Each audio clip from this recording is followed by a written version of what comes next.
দুইটা গ্রুপ আসলে স্যার বার্নে খুব আক্রান্ত হওয়ার প্রবণতাটা বেশি। একটা হলো গিয়া যাদের বয়স অনেক বেশি, আবার যাদের বয়স অনেক কম। মানে শিশু এবং বৃদ্ধ। এদের ক্ষেত্রে বার্নের চিকিৎসায় কি আলাদাভাবে কোনো মনোযোগের ব্যাপার আছে কিনা?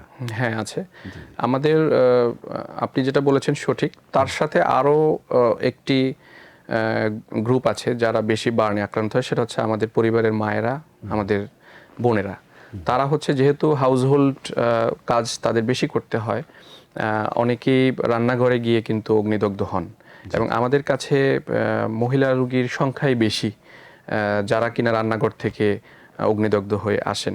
শিশুরাও বিভিন্ন কারণে অগ্নিদগ্ধ হয় এবং বয়স্ক ব্যক্তি যারা আছে, এই 3 শ্রেণীর মানুষ বেশি আক্রান্ত হন। এবং আমাদের কাছে যখন আসে, শিশুদের বার্নের একটি প্রোটোকল ভিন্ন রকম, বয়স্কদের প্রোটোকল ভিন্ন রকম। তাদের ওষুধ বলি আমরা, রিসাসিটেশন করি, ফ্লুইড যেটা দেই, সেইটার হিসাবের ভিন্নতা আছে।